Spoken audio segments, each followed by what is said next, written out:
Okay, हम लोग centre of mass निकाल रहे थे रिमूविंग मास का। किसी रिजिड बॉडी से अगर सम मास को रिमूव करते हैं तो रिमेनिंग जो मास बचेगा उसका सेंटर ऑफ मास। आप में से एनीवन जिनका आज फर्स्ट क्लास है,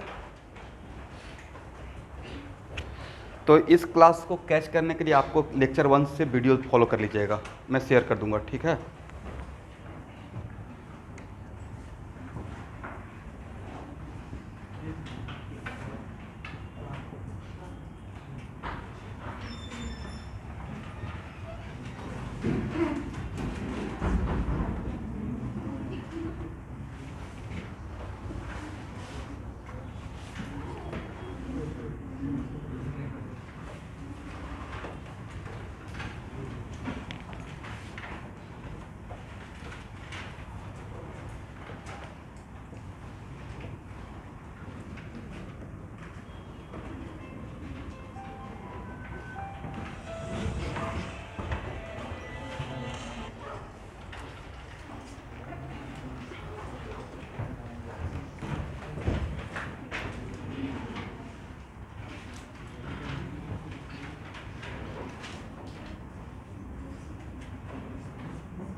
स्टूडेंट, मेरा ओरिजिनल डिस्क ये है mass of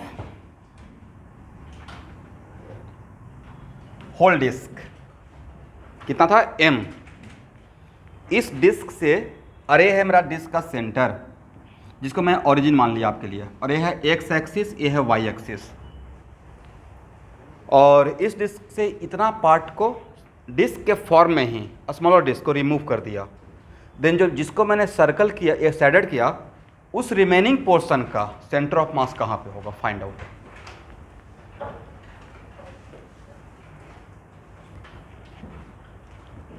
find the centre of mass of shaded portion. इसका मतलब ये हम लोग कहाँ से मास को रिमूव किए हैं, इस पार्ट से रिमूव कर दिए। और जिस डिस्क को as in form of mass remove किए हैं, उस डिस्क का रेडियस कितना है, r/4 ना, डायमीटर है r/2।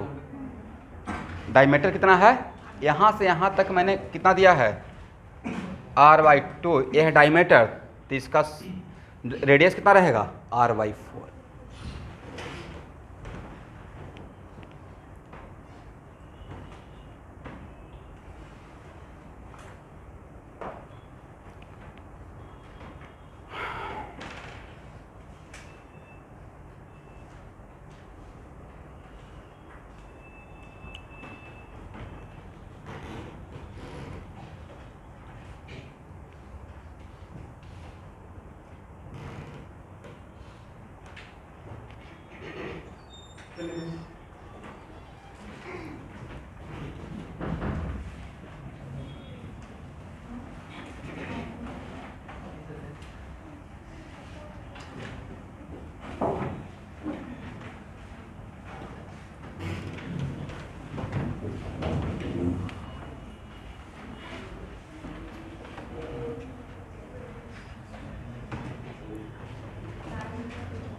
तो यहाँ देखिए,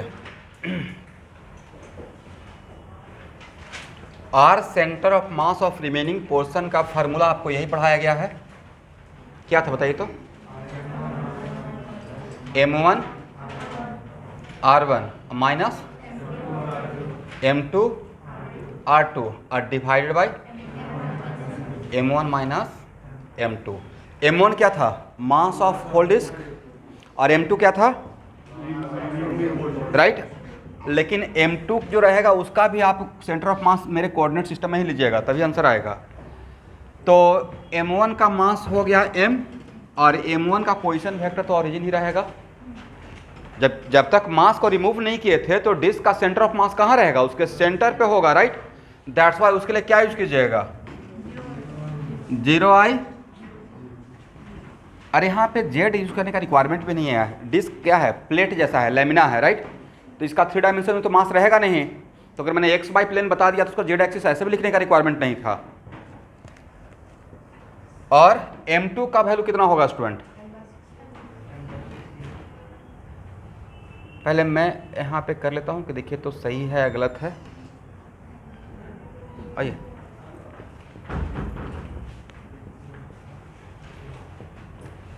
मेरा आंसर इतना आता है m2 का मास। आप लोग क्या है, ऐसे ही करेंगे ना, पाई आर स्क्वायर है तो मास m है, तो एरिया अगर यूनिट है तो मास क्या रहेगा, m बाई, इसी को तो सिग्मा बोल रहे थे, राइट। तो एरिया, इसका रिमूविंग मास का एरिया कितना रहेगा, पाई आर स्क्वायर बाई 16, तो कितना हो जाएगा, m by pi R square into pi R square by 16। Pi R square आपस में कैंसिल, कितना हो जाएगा, m बाई 16। एग्री। चलिए m बाई 16, और जो मास रिमूव हुआ है उसका सेंटर ऑफ मास कितना है, यहाँ से डिस्टेंस r बाई 4 और यहाँ से डिस्टेंस भी r बाई 4, तो हो जाएगा r बाई 2। तो हम लोग क्या लिखेंगे, r by 2i plus 0j, right, और divided by m minus m by 16, तो हो जाएगा minus m by 16 into r by 2 i, और डिवाइडेड बाई कितना हो गया, 15 बाई 16 m और m आपस में कैंसिल, कितना हो गया, minus r by 32 into 16 by 15, मतलब माइनस r बाई 30, नहीं। इसका मतलब है कि ओरिजिन के रेस्पेक्ट में एक पीछे लेफ्ट के साइड में कितना शिफ्ट कर जाएगा, कितना डिस्टेंस शिफ्ट कर जाएगा, r बाई 30 शिफ्ट कर जाएगा। तो इस टाइप का ऑब्जेक्टिव आएगा तो बन जाएगा, ठीक है। लेकिन इस टाइप का क्वेश्चन बिल्कुल आपको इस टाइप का सिमेट्रिकल सिस्टम ही देगा जिसको आप सॉल्व कर सकें। एग्री। किसी को प्रॉब्लम जो पिछले क्लास से क्लास कर रहे हैं उनको समझ में आ गया है, हटाएं। ऑनलाइन स्टूडेंट,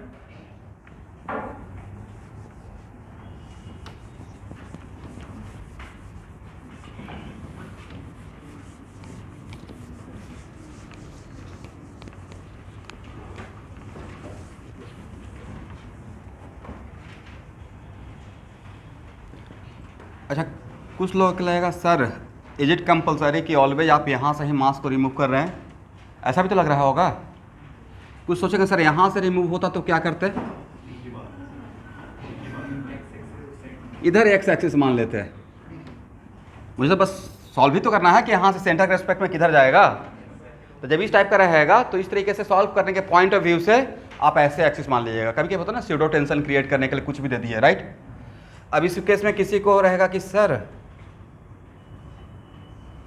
ऐसा रहेगा तो क्या कीजिएगा, ठीक है ऐसा रहेगा तो इसका अगर स्क्वायर रहेगा तो स्क्वायर का सेंटर ऑफ मास तो पता रहेगा ना कि उसके सेंटर पे होगा। डिस्क या स्क्वायर उसका सेंटर ऑफ मास कहाँ रहेगा, सेंटर पे। बट जनरली मैं देखा हूँ कि अगर डिस्क है तो सिमेट्रिकली इस तरीके से ही कट करते हैं। अब इसमें सपोज कीजिए कि मैंने अपने लाइफ का पर्पस ही बना लिया कि नहीं आपसे मिस्टेक करवा ही देना है।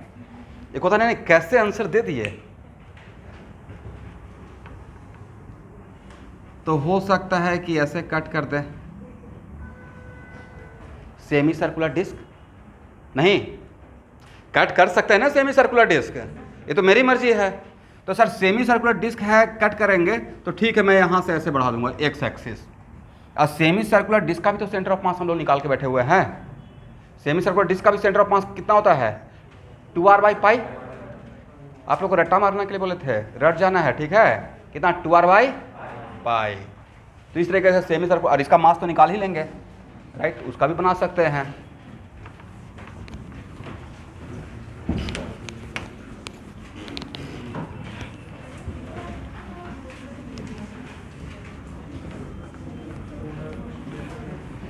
चलिए,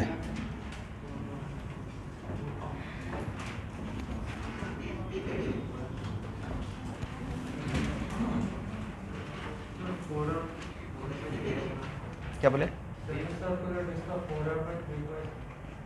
जो भी था, हाँ 4r/3 और सेमी सर्कुलर रिंग का था 2r/पाई, जो भी है, बट हम लोग को पता तो है। चलिए स्टूडेंट, ये है सॉलिड स्फीयर जिसका मास है, टोटल स्फीयर का मास है m,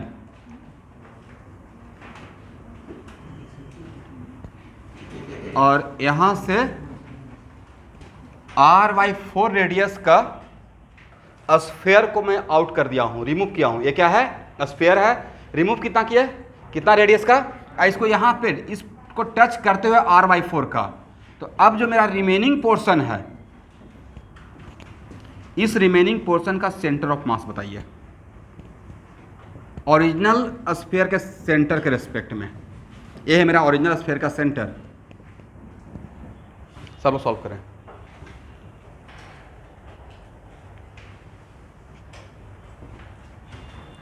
ये है सॉलिड स्फीयर, और टोटल स्फीयर का मास कितना, m। मैंने कितना यहां से एक छोटा स्फीयर का आउट किया जिसका रेडियस कितना है, r/4। इस पॉइंट को यहां पे टच करने रहने दिया, राइट।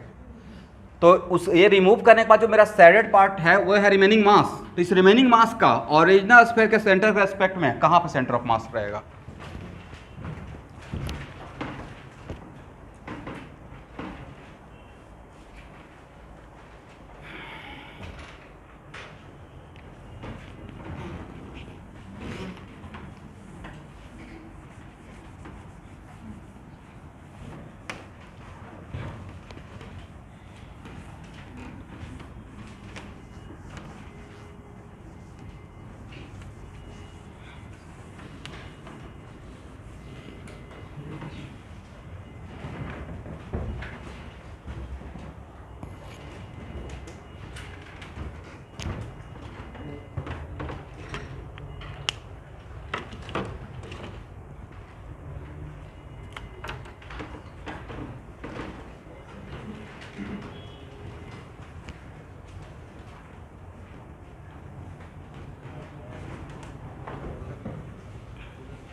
यहां देखिए, m1 का वैल्यू m हो गया, m2 का वैल्यू आप लोग बता पाएंगे।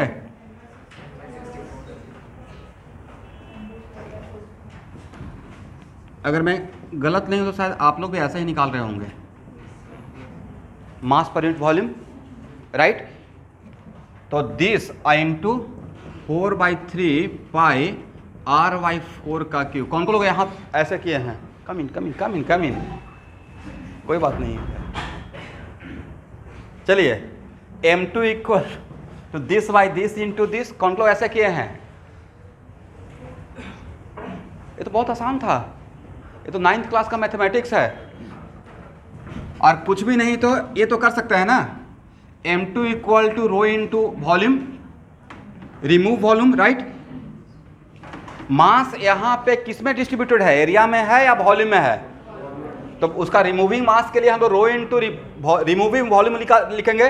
रो कितना, m/4/3 पाई r क्यू, इंटू जो हम लोग मास को रिमूव किया उसका वॉल्यूम कितना था, 4/3 पाई r/4 का क्यू। ए और ये आपस में कैंसिल हो गया, मुझे लगता है m/64 होना चाहिए।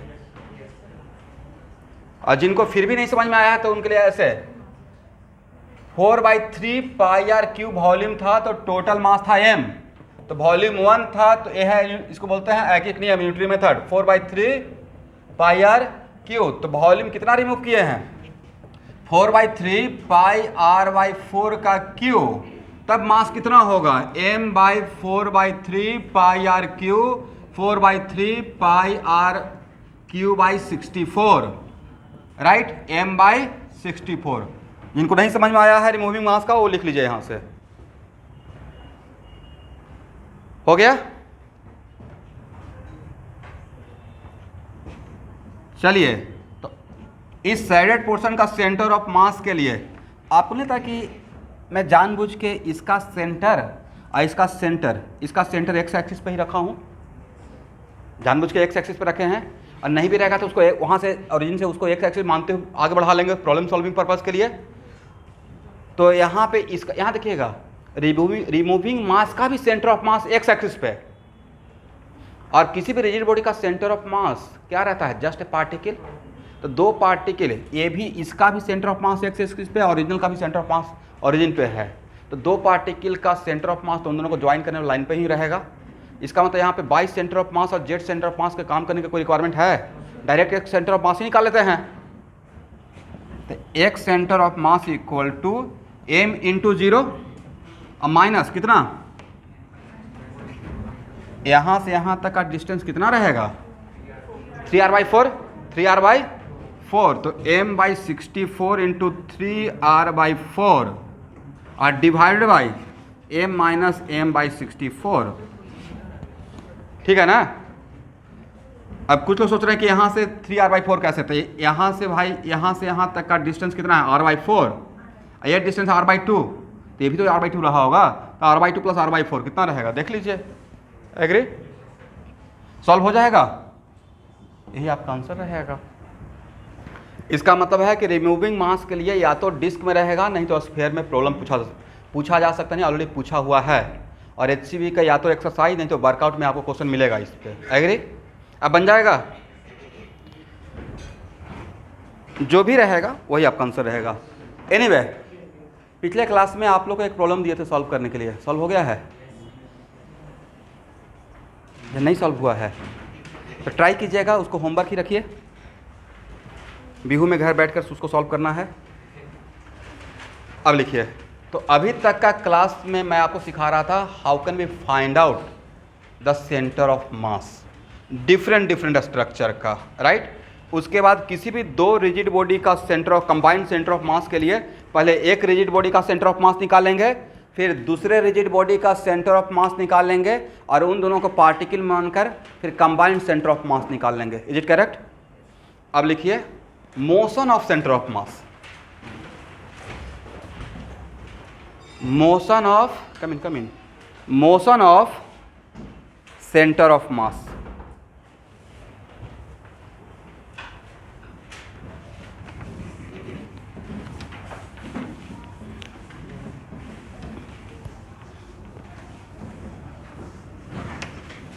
यस, एक नया हेडिंग अब स्टार्ट हुआ।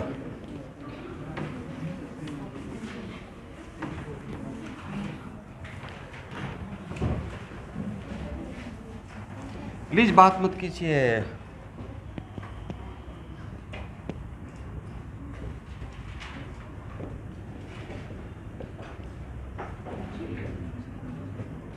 मोशन ऑफ सेंटर ऑफ मास। चलिए स्टूडेंट, सेंटर ऑफ मास के मोशन को एनालाइज कर रहे हैं, इसका मतलब आप कितने पार्टिकल का एनालाइज कर रहे हैं? सेंटर ऑफ मास कितना पार्टिकल होता है? Just a particle. तो आपको ने तो आपको ने कहा कि एक काम बहुत पहले आप कर चुके हैं काइनेमेटिक्स में, रेस्ट एंड मोशन में, जो आप V X equal to U X plus A X into T, या delta X equal to U X T plus half X T square, या V X square equal to U X square plus 2x X minus X naught, ये सब formula एक particle के लिए already आप लिखे हुए थे। बट ये तीन फार्मूला कब काम करता है? जब एक्सेशन कांस्टेंट है। तो ऑलरेडी हम लोग बहुत सारा चीज़ जानते हैं। इसका मतलब पहले बात तो दिमाग में रखिए कि किसी भी सिस्टम का सेंटर ऑफ मास को एनालाइज कर रहे हैं, मतलब हम लोग सिंगल पार्टिकल को देख रहे हैं। सेंटर ऑफ मास कितना पार्टिकल है? बट वो सिंगल पार्टिकल है, मतलब होता है क्लास में कोई किसी को मॉनिटर बना दिया गया, बट मॉनिटर के सारे का रिस्पॉन्सिबिलिटी रखेगा, राइट। वैसे ही सेंटर ऑफ मास किसका कंबाइंड मोशन को रिप्रेजेंट करेगा? सिस्टम ऑफ पार्टिकल्स का। किसका? सिस्टम ऑफ पार्टिकल्स का। एग्री? और सारे फोर्स का एंजॉय कौन करता है? सारे फोर्स का एंजॉय सेंटर ऑफ मास करता है। Correct?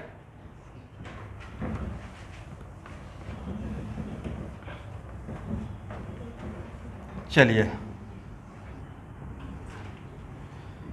Position vector of centre of mass के लिए क्या लिखते थे हम लोग? अब जहाँ से स्टार्ट किए थे, मैं पहला क्लास वहाँ से ही फिर से स्टार्ट करता हूँ। R इक्वल टू क्या था?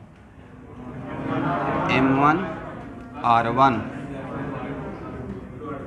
M2 एंड सो ऑन और divided by total mass, divided by total mass. एक काम करें स्टूडेंट, इक्वेशन 1 को टाइम के रेस्पेक्ट में डिफरेंशिएट करें। Differentiate equation first with respect to time. Differentiate equation first with respect to time. अब एक मिनट रुकिए। R1 क्या है? एक मिनट, R1 है position vector of first particle. मेरा सिस्टम है M1 M2 M3 and so on, जितना भी पार्टिकल रहा होगा मेरे सिस्टम में, राइट? और R1 है position vector of particle first. But किसी का भी पोजीशन वेक्टर एब्सोल्यूट नहीं होता है, किसी के रेस्पेक्ट में होता है। बट अगर मैंने सिर्फ R1 लिखा तो डिफ़ॉल्ट में क्या मानते हैं? ओरिजिन है। यहाँ पे क्या है? आज के बाद जिनको ये बात नहीं पता है, अच्छा आप लोग के लिए मैं एक्स्ट्रा क्लास संडे किसी दिन लगाया था, याद है आप लोग को? मैथ का, मैथमेटिकल टूल का। तो जिनको भी डिफ्रेंशिएशन दोबारा नहीं लगेगा, मेरा लुकआउट नहीं था, बट मेरा क्लास स्लो नहीं हो। क्लास 12th का जब मैं फिजिक्स शुरू करूँगा, क्योंकि क्लास 12th का फर्स्ट चैप्टर का फिजिक्स में ही बहुत इंटीग्रेशन और डिफ्रेंशिएशन आएगा, तो आपका बिल्कुल फ्री हैंड होना पड़ेगा। तो उस पर्पज़ से आप लोग उस क्लास को सीरियसली करते रहिए। मैं प्रॉपर सर को, मैथ वाले सर को बोल दिया हूँ, मुरली सर को, कि वो हर एग्जाम्पल पे, हर कॉन्सेप्ट पे 10-15 प्रैक्टिस करवा दें, ताकि आपका जिनका ओल्ड बैच का भी, जिनका नहीं है, उस क्लास में प्रैक्टिस कर लीजिएगा। ठीक है? सफिशिएंट और इंटीग्रेशन डिफरेंशिएशन का प्रैक्टिस करवा देंगे। कम से कम 4 क्लास देने वाला हूँ मिनिमम। एनीवे, तो एक्चुअली R1 का मतलब है कि डैम श्योर मैंने कोई कोऑर्डिनेट सिस्टम लिया होगा। Damn sure position vector of 1 with respect to what? Origin. तो ओरिजिन, इसका मतलब मेरा कोई कोऑर्डिनेट सिस्टम है, कोई मेरा फ्रेम ऑफ रेफरेंस है। उस फ्रेम ऑफ रेफरेंस में मेरा पार्टिकल का पोजीशन वेक्टर, पार्टिकल 1 का पोजीशन वेक्टर क्या है? R1 है। तो अगर डिफरेंशिएट करेंगे, इक्वेशन फर्स्ट को डिफरेंशिएट कीजिएगा तो क्या मिलेगा? इसको डिफरेंशिएट करेंगे तो पोजीशन वेक्टर का डिफरेंशिएशन टाइम के रेस्पेक्ट में क्या देता है? dr/dt, right? Equal to 1/m को बाहर ले लेते हैं, m1 dr1/dt अब plus m2 dr2/dt and so on. यहाँ तक आइए,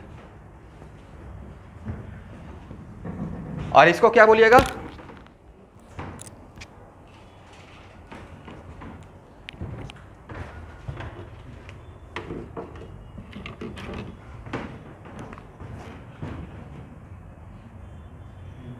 बोलिए। Velocity of centre of mass, velocity of centre of mass equal to what? 1/m। और क्या लिखेंगे? m1 v1। बट ये पता है ना कि velocity of centre of mass obviously जिस फ्रेम के रेस्पेक्ट में आपका पोजीशन वेक्टर रहेगा, ये तो कॉमन सेंस की बात है कि जहाँ पे रहकर आप ऑब्जर्व करेंगे तो सारा ऑब्जर्वेशन, सारा वैल्यू उसी के रिस्पेक्ट में आएगा। और आप कैटलिस्ट का फ्लोर से सिटी बस को देख रहे हैं तो आपको छत नज़र आएगा, राइट? बस का। और तिनियाले के बस स्टॉप पे बैठ के देखिएगा तो छत नज़र नहीं आएगा। तो जहाँ पे रहेंगे उसके रिस्पेक्ट में ही सारा ऑब्जर्वेशन होगा। किसी का ऑडियो डिस्टर्ब हो रहा है? That's why velocity of centre of mass equal to 1/m, m1 v1 में।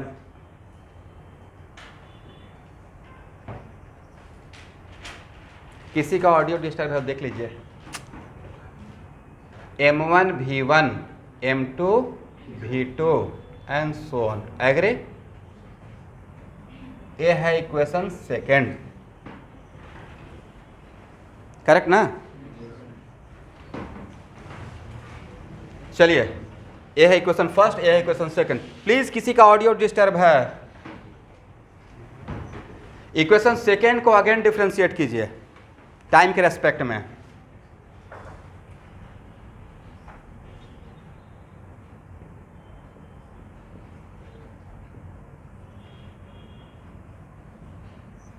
बोलिए। तो 1/m और इसको डिफ्रेंशिएट करेंगे, ये तो पता नहीं कांस्टेंट क्वांटिटी डिफरेंशिएशन बाहर आता है, m1 बाहर रहेगा, v1 का डिफ्रेंशिएशन क्या देगा? डायरेक्ट लिख दें एक्सेलरेशन m1a1 प्लस m2a2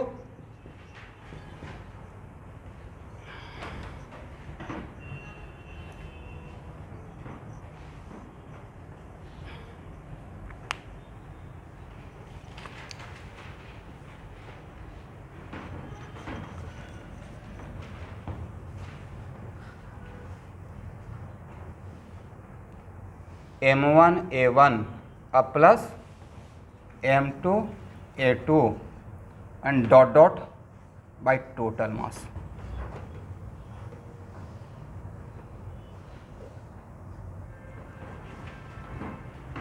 यहां तक आइए।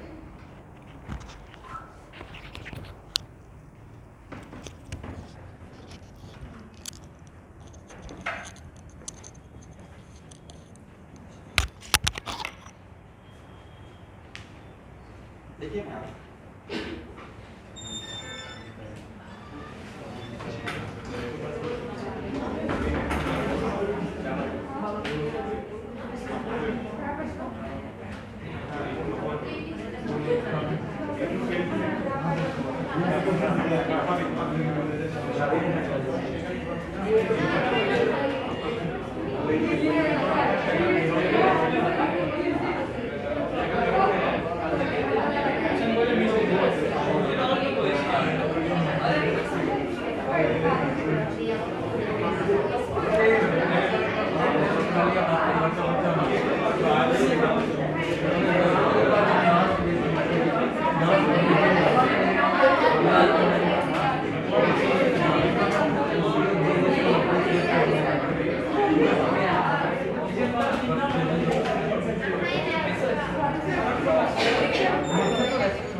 चलिए यहाँ तक लिख लिए।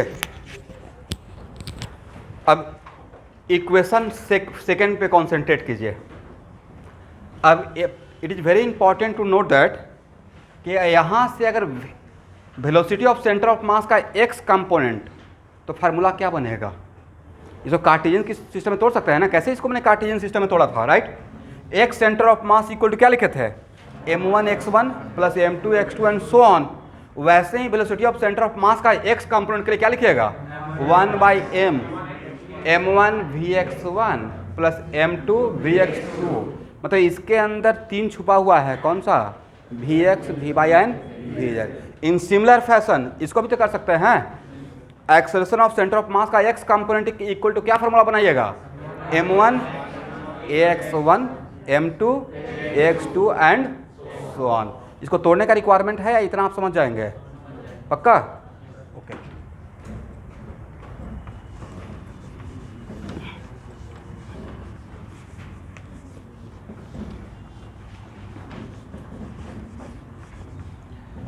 चलिए इक्वेशन सेकेंड को क्रॉस मल्टीप्लाई कीजिए। इक्वेशन सेकेंड को क्रॉस मल्टीप्लाई करते हैं तो एम भी centre of mass equal to क्या लिखिएगा? m1 v1 plus m2 v2। Agree? Come in.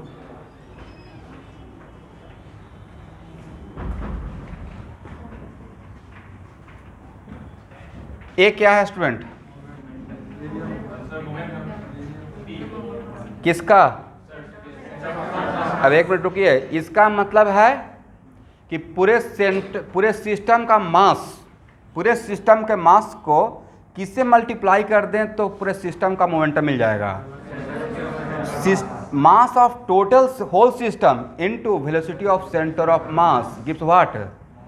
Linear momentum of whole system. Linear momentum of whole system. ये मैंने प्रूफ कर दिया। कैसे? ये देखिए, इसी को हम लोग बोलेंगे linear momentum of whole system. किसके बराबर? This one.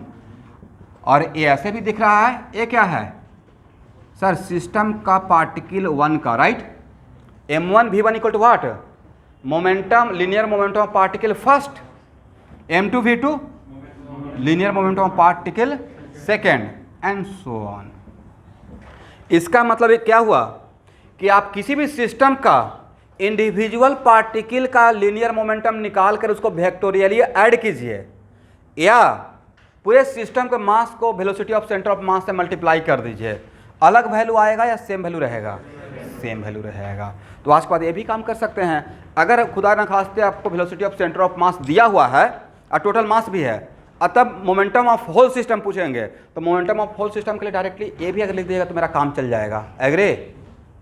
और अगर हो सकता है समटाइम्स ऐसा भी रहेगा कि अलग अलग पार्टिकल का अलग अलग वेलोसिटी दिया रहेगा, तब पूछेंगे, ये भी काम कर सकते हैं। P1 plus P2 and P3, इसका सम किसके बराबर रहता है? इसके बराबर। इसका मतलब पूरे सिस्टम का लीनियर मोमेंटम कौन लेकर चलते रहता है? सेंटर ऑफ मास। क्यों लेकर चलता रहता है? क्योंकि सारे मास वहाँ पे कॉन्सेंट्रेटेड है, और हर पार्टिकल का वेलोसिटी का रिप्रेजेंटेटिव कौन हो गया? Velocity of centre of mass. Agree? तो फार्मूला को देखने का नज़रिया यहाँ पर तक तो आप थे ही, बट यहाँ से हम लोग ये भी तो देख लिया कि पूरे सिस्टम का लीनियर मोमेंटम क्या होता है? इंडिविजुअल पार्टिकल के लीनियर मोमेंटम का सम का बराबर होता है। तो उसको फाइंड आउट करने का एक तरीका यह है, सम टाइम्स ऐसा रहेगा कि हर पार्टिकल का अलग अलग v1 v2 दिया रहेगा, तब ऐसे निकाल लेंगे। और नहीं तो सम टाइम्स ऐसा रहता है कि सेंटर ऑफ मास का वेलोसिटी पता है और पूरा मास पता है, तब पूरे सिस्टम का लीनियर मोमेंटम के लिए डायरेक्ट m इंटू v का यूज कर सकते हैं। Is it clear? चलिए,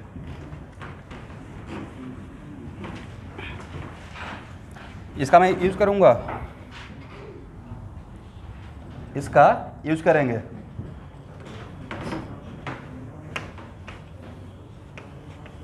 चलिए, इक्वेशन थर्ड को क्रॉस मल्टीप्लाई कीजिए।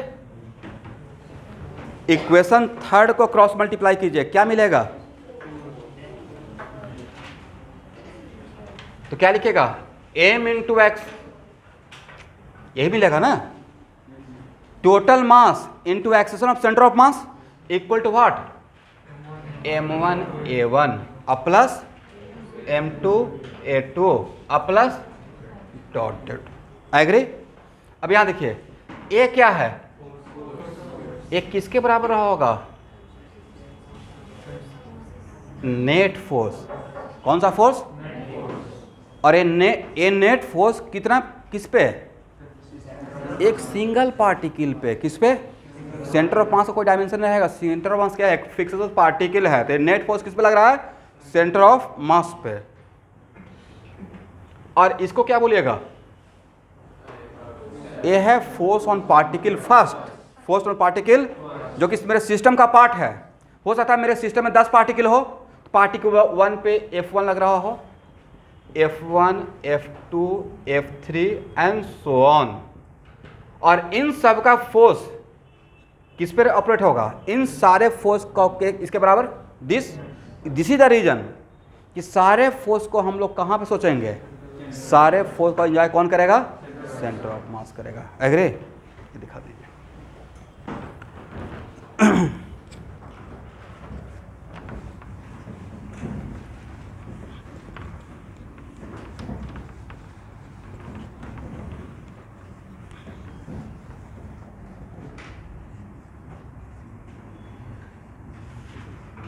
यहाँ देखिए स्टूडेंट,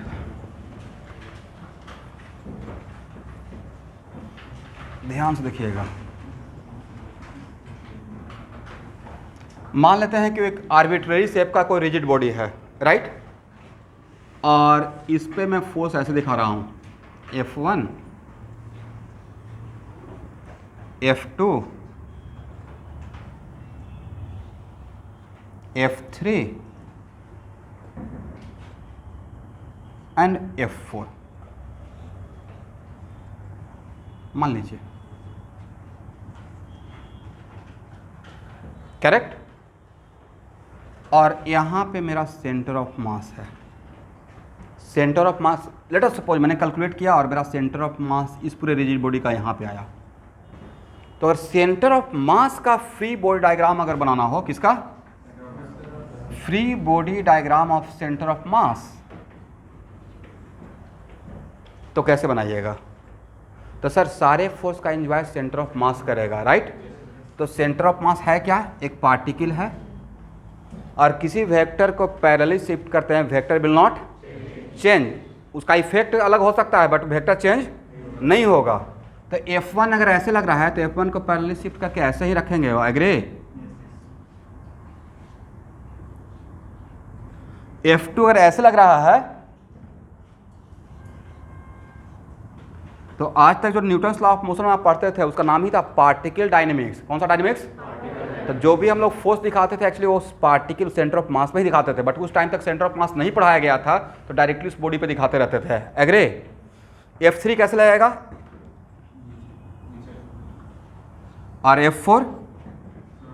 तो without changing direction and magnitude vector को पैरेलली शिफ्ट कर दीजिए। किसी वेक्टर को पैरेलली शिफ्ट करते हैं without changing the magnitude and direction तो वेक्टर विल नॉट चेंज, तो ऐसे रहेगा, एग्री?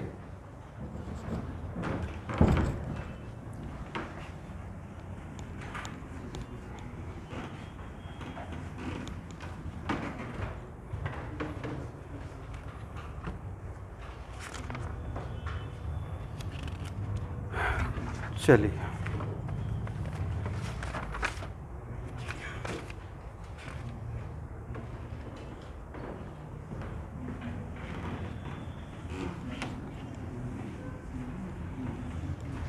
यहाँ देखिए,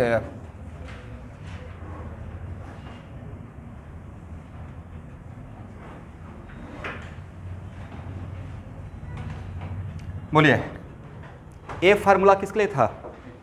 एक सिंगल पार्टिकल के लिए, right? V X equal to U X plus X into T. तो सेम फार्मूला आप सेंटर ऑफ मास के लिए भी लिख सकते हैं। V X centre of mass equal to what? U X centre of mass अब plus what? X centre of mass into T. लेकिन इस फार्मूला को अप्लाई करने का कंडीशन जो लोग नहीं जानते हैं वो सीख लीजिए, क्योंकि अब रेस्ट एंड मोशन में वापस नहीं जाऊंगा।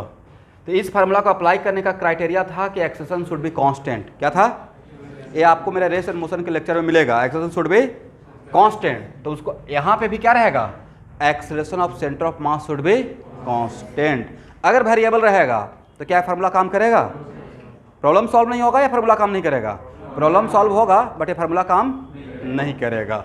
इन similar fashion delta X equal to U X T plus half X T square. तो यहाँ पे क्या लिखेंगे? Delta X centre of mass equal to what?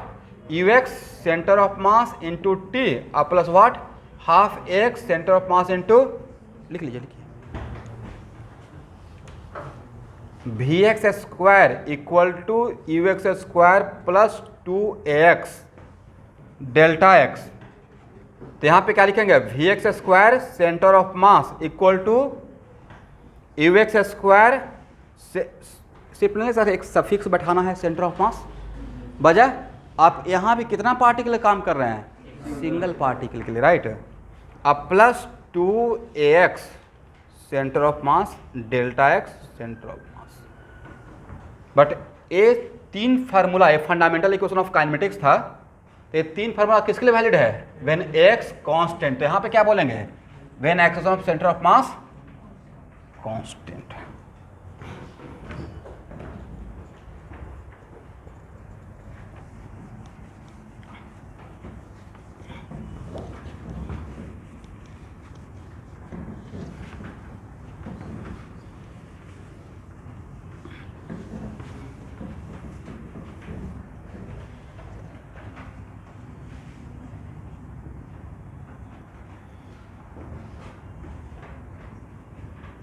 चलिए स्टूडेंट यहाँ देखिए,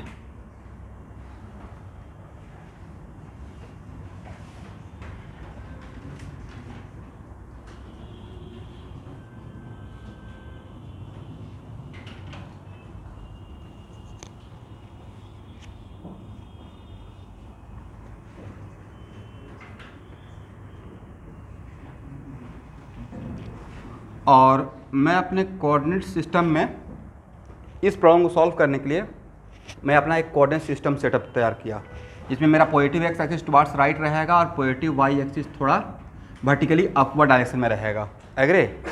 उसको फर्स्ट और 1 minute, system starting from rest, system starting from rest मतलब यहाँ से अभी तक पकड़े हुए थे और यहाँ से रिलीज किए हैं।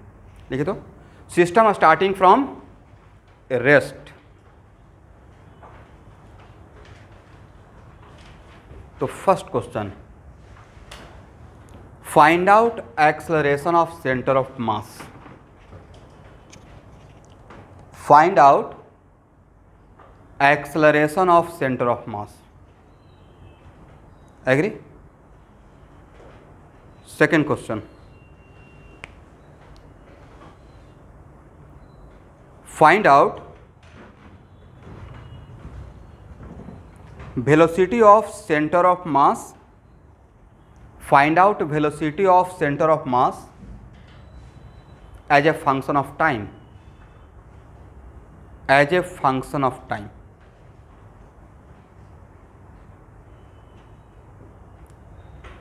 चलिए इस क्वेश्चन को आप लोग ट्राई करेंगे या मेरे साथ सॉल्व कीजिएगा।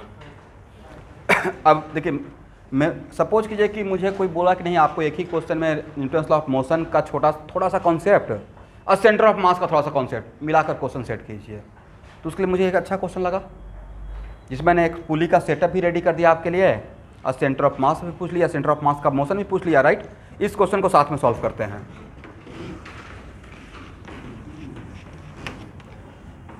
चलिए न्यू स्टूडेंट, ऐसा क्वेश्चन तो पक्का सॉल्व किए होंगे पुली का। राइट? किए है ना? किसका मास ज़्यादा है? m2 का ज़्यादा है m1 का। तो m1 और m2 का एक्सेलरेशन सेम रहेगा या डिफरेंट रहेगा? यहाँ पे एक्सेलरेशन का मैग्नीट्यूड सेम रहेगा, एक्सेलरेशन सेम नहीं रहेगा। यस, एक्सेलरेशन का मैग्नीट्यूड सेम रहेगा। तो डैम श्योर अगर इसका एक्सेलरेशन का मैग्नीट्यूड a ऊपर की तरफ है, ये मैंने मान लिया। राइट? और मानने वाला बात भी था क्योंकि इसका मास ज़्यादा, इसका मास कम है और इसका एक्सेलरेशन का मैग्नीट्यूड a है और ये नीचे जा रहा है। तो क्या ए आप ए निकाल लेंगे? ए का मैग्नीट्यूड का वैल्यू कितना होगा? देखिए ये तो आप लोग निकाल लीजिएगा, लेकिन न्यू स्टूडेंट यहाँ पे हैं तो थोड़ा सा इनके लिए भी काम कर देते हैं। ठीक है? m1 का फ्री बॉडी डायग्राम ये रहेगा। तो इसके लिए सारे फोर्स को हम लोग ऊपर की तरफ अगर रिजॉल्व करते हैं तो क्या लिखेंगे? T minus m1 G equal to m1 into A. Right? और m2 का free body diagram m2g and t। अरे तो पता है ना कि आइडियल स्ट्रिंग है तो सेम स्ट्रिंग सेम टेंशन होता है, सेम स्ट्रिंग सेम टेंशन। तो इसमें सारे फोर्स को मैंने नीचे की तरफ रिजॉल्व कर लिया। तो क्या हो जाएगा? m2g minus T equal to what? m2a। और इक्वेशन फर्स्ट और इक्वेशन सेकेंड को ऐड कर दीजिए तो क्या आपस में कैंसिल हो जाएगा? टेंशन कैंसिल हो जाएगा। तो क्या हम लोग लिख सकते हैं equation first plus second, equation first plus second अगर करते हैं तो आपको क्या मिलने वाला है? m2g minus m1g equal to what? m1 plus m2 into A. Then A का वैल्यू कितना? m2 माइनस m1 और divided by m1 plus m2 into what? G, यहाँ तक आइए। एग्री?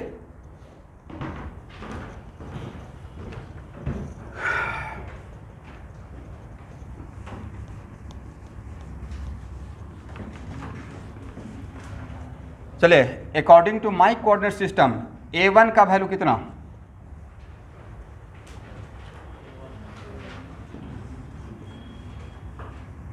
देखिए तो सही है, ऊपर की तरफ जा रहा है तो प्लस दे देंगे। और a2 का वैल्यू कितना? मैग्नीट्यूड तो सेम है, माइनस। तो acceleration of centre of mass के लिए फॉर्मूला क्या पढ़ाए हैं? m1 a1, बोलिए m2 a2 और divide by m1 plus m2, a1 और a2 का वैल्यू पुट करें फर्स्ट।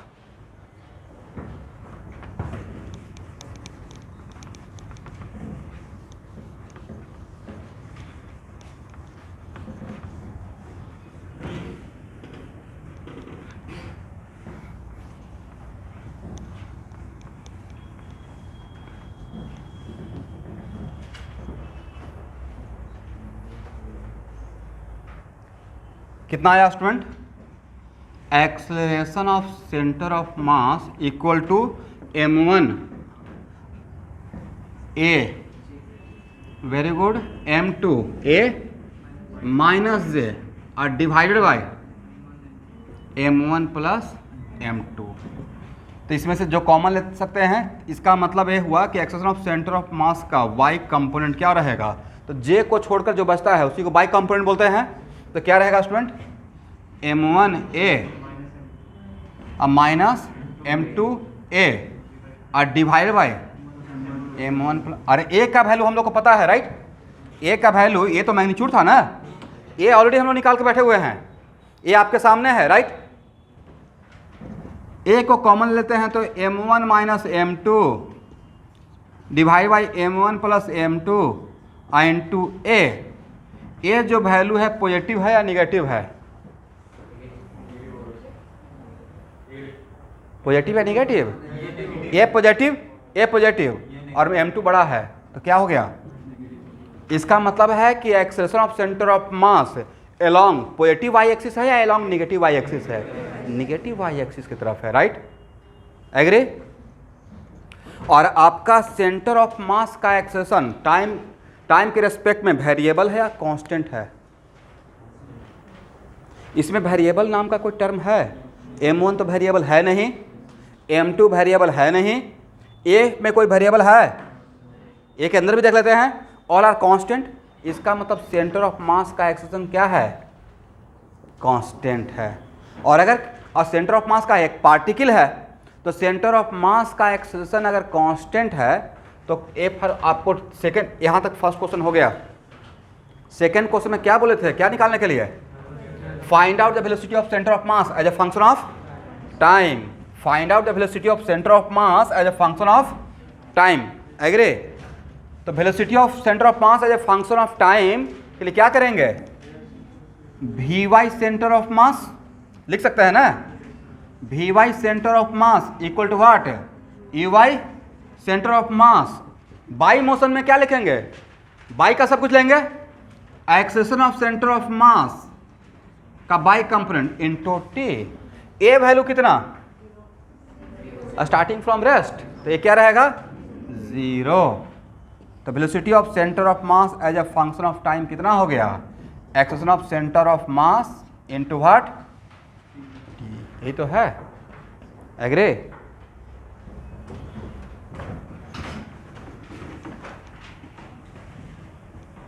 और acceleration of centre of mass आपके सामने है, acceleration of centre of mass आपके सामने यहां पर रखा हुआ है।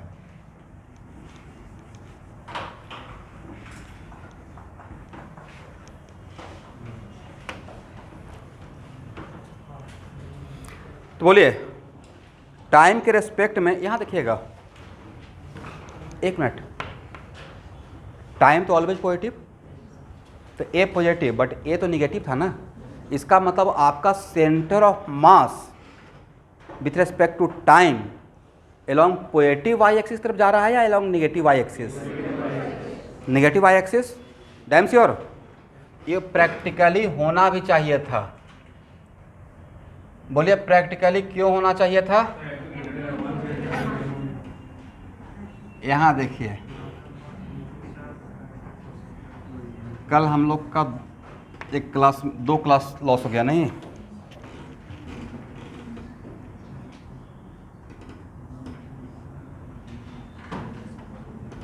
लेकिन हम लोग स्मार्टली उस क्लास को कंपनसेट किए हैं एंड कहीं ना कहीं। तो चलिए किस, एक मिनट, जहाँ से सफ़र शुरू हुआ वहाँ से देखते हैं। m1 m2 का सेंटर ऑफ मास, तो इन दोनों के सेंटर ऑफ मास को ज्वाइन करने में लाइन पर रहा होगा। m1 का भी तो सेंटर ऑफ मास कहीं पर रहा होगा, m2 का भी, और दोनों में किसका मास ज़्यादा है?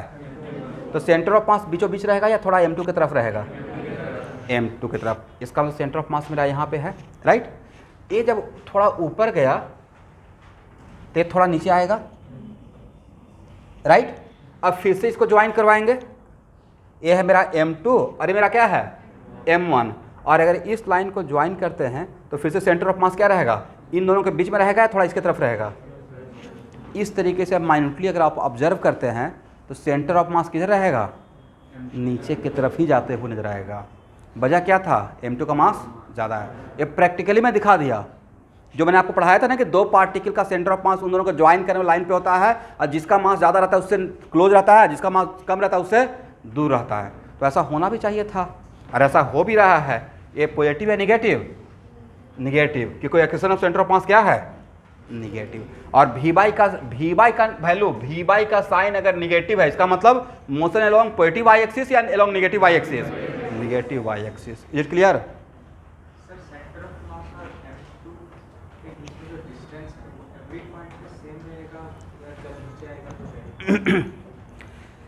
यहाँ देखिए,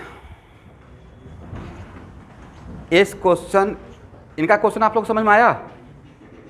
इन्होंने क्वेश्चन एक रेस्ट एंड मोशन का किया, आप लोग को ही आंसर देना है। आप यहाँ का क्वेश्चन नहीं किए, आप कहाँ क्वेश्चन किए हैं? रेस्ट एंड मोशन का। तो इस क्वेश्चन का आंसर बेटर वे में है कि मैं इसी क्वेश्चन को आपके तरफ ही प्रोजेक्ट कर देता हूँ। एक शाहबाज का क्वेश्चन है कि सर सेंटर ऑफ मास और m2 के बीच में एवरी टाइम पे डिस्टेंस, ओके, सेंटर ऑफ मास और इसके बीच का डिस्टेंस के लिए आप यहाँ पे सबसे पहले ये देखिए कि लेट अस सपोज मैं आपको x = 2 मीटर पर सेकेंड स्क्वायर देता, राइट। पहले सेंटर ऑफ मास का ही बात कर लेते हैं कि सेंटर ऑफ मास क्या ईच सेकेंड में सेम डिस्टेंस कवर करेगा या नहीं करेगा। तो उसको यहाँ पे भूल जाइए, x = 2 मीटर पर सेकेंड स्क्वायर और ux = मान लेते हैं 0 ही, राइट। और तब आपसे मैं पूछता कि फर्स्ट सेकेंड में और फोर्थ सेकेंड में सेम डिस्टेंस रहेगा या डिफरेंट डिस्टेंस रहेगा? डिस्टेंस कवर बाय या delta x in first second और delta x in fourth second. What the meaning of fourth second? फोर्थ सेकेंड का मतलब कितना टाइम इंटरवल? फोर्थ सेकेंड का मतलब t = 4 सेकेंड। फोर्थ सेकेंड का मतलब होता है कि जहां पे थर्ड सेकेंड खत्म हुआ, राइट। तो फोर्थ सेकेंड का मतलब है थर्ड सेकेंड और फोर्थ सेकेंड के बीच। यहां देखिए, ये है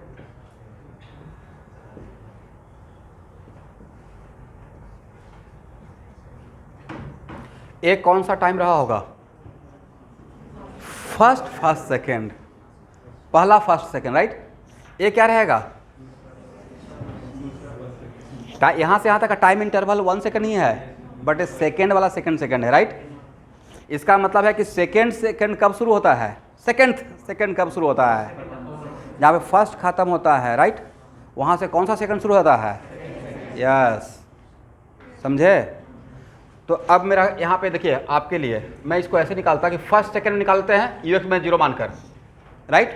तब डेल्टा x = क्या लिखिएगा सर? uxt अब plus half x t²। Agree? तो कितना आ जाएगा? हाफ x कितना? 2 ना, 1 का स्क्वायर कितना? 1 मीटर। अब कौन सा सेकेंड? फोर्थ सेकेंड। तो फोर्थ सेकेंड के लिए हम लोग क्या करेंगे कि डेल्टा x 1 से 4 के बीच में निकालेंगे। कहाँ से? 0 से 4। इसमें किसको माइनस करेंगे? डेल्टा x 0 से 3। इसमें टाइम इंटरवल कितना? 4 सेकेंड। और इसमें टाइम इंटरवल कितना? 3। इसमें से इसको माइनस कर दीजिएगा तो कहाँ से कहाँ के बीच में डिस्टेंस निकल जाएगा? वो निकाल के देख लीजिए, डिफरेंट रहेगा, सेम नहीं रहेगा। क्या रहेगा? डिफरेंट। वजह क्या है? आपका गाड़ी या पार्टिकल कांस्टेंट वेलोसिटी से मूव कर रहा है या एक्सेलरेटेड है? उसका वेलोसिटी बढ़ते जा रहा है ना टाइम के साथ। एग्री? सेम सिचुएशन यहाँ पे है। आपका सेंटर ऑफ मास क्या है? कांस्टेंट वेलोसिटी है या एक्सेलरेटेड सेंटर ऑफ मास है? लेकिन वो एक्सेलेरेशन कांस्टेंट है, इसलिए ईच सेकेंड में उसका, बोलिए, क्लियर हुआ? लेकिन फिर भी मुझे थोड़ा डाउट है। एक्चुअली आपका क्वेश्चन तो मैंने तो पहले यहाँ पे ये समझा दिया कि सेंटर ऑफ मास का ईच सेकेंड में each time interval equal to 1 second, तो हर 1 सेकेंड में सेम नहीं रहेगा अकॉर्डिंग टू दिस कॉन्सेप्ट। लेकिन आपका क्वेश्चन था कि सेंटर ऑफ मास और m2 के बीच का डिस्टेंस, सेंटर ऑफ मास और m2 के बीच का डिस्टेंस क्या ऑल द टाइम सेम रहेगा? नहीं सेम रहेगा। वजह यह है, यहाँ देखिए अभी तो कम डिस्टेंस के बीच में है ना, दैट्स वाई ये डिस्टेंस है। एक फार्मूला था याद है, m1r1 equal to m2r2, agree? और r इक्वल टू व्हाट? तो आप r तो बड़ा करते जा रहे हैं ना, तो r बड़ा करेंगे तो r1 और r2 भी तो बड़ा चेंज हो जाएगा। r बड़ा रहेगा तो r1 r2 वही रहेगा या डिफरेंट हो जाएगा? सिंपल सा बात है, डिफरेंट हो जाएगा। एनीवे एक क्वेश्चन आ सकता है, हाँ यस, R1 R2 का, ये बढ़िया बात है, R1 R2 का ratio all the time same रहेगा क्योंकि मास सेम है। R1 R2 का रेशियो ऑलवेज क्या रहेगा? सेम रहेगा। और सेंटर ऑफ मास ऑलवेज एक लाइन पे मूव करता रहेगा, वो लाइन रहेगा अलॉन्ग बाई एक्सिस। कौन सा एक्सिस? एक्स मोशन नहीं होगा, वजह एक्स जीरो था, एक्स क्या था? जीरो, और यू एक्स भी क्या था? जीरो, तो उसका एक्स मोशन होगा। इसलिए centre of mass moving always along a one dimensional motion हो गया है सेंटर ऑफ मास का, that is what Y motion रहेगा। क्लियर ना?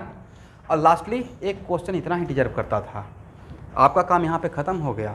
अब नेक्स्ट इसमें ये भी आप लोग को प्रॉब्लम कहाँ पे होता, फटाक से ऐसे पुली देते और जैसे ही पूछते find the velocity of centre of mass as a function of time, तो velocity of centre of mass बोलते ही ब्लैंक हो जाते। एक तो पुल्ली और दूसरा वेलोसिटी ऑफ सेंटर ऑफ मास, कुछ भी नहीं था, इतना आसान था। पहले क्या हम लोग क्या निकाल लिए? एक्सेलेरेशन ऑफ सेंटर ऑफ मास। उसके लिए लेकिन मैं प्रॉपर कोऑर्डिनेट सिस्टम को फॉलो किया हूँ, उसमें भी मिस्टेक होने का चांस है। कुछ स्टूडेंट कमाल करके आ जाते हैं, एक्चुअल में कमाल कर देते हैं। जैसे ही acceleration of centre of mass बोलेंगे ना तो ऐसे बोलेंगे, अच्छा सर ने तो ये बोला था m1 a और m2 a और डिवाइड बाई, मतलब उनको ये पता ही नहीं कि अलजेब्राइक क्वांटिटी क्या होता है। वो तो सोचेंगे बस m1 m2 का एक्सेलेरेशन सेम ही है। m1 m2 का एक्सेलेरेशन सेम था या उसका मैग्नीट्यूड सेम था? यस, मैग्नीट्यूड सेम था। इसलिए यहाँ पे जब पुट करेंगे तो पुट विथ प्रॉपर साइन, याद रहेगा या सिर्फ आज के लिए याद रहेगा? नहीं, बच्चे से पूछे तो बोलते सर मुझे तो बिल्कुल याद रहेगा, और होना भी चाहिए। लेकिन 2-3 महीना के बाद थोड़ा सा लगता नहीं है कि थोड़ा रस्टिंग हो गया या डस्टिंग हो गया, मतलब थोड़ा सा एक रहता है डेस्कटॉप, सारा फोल्डर नज़र आते रहता है।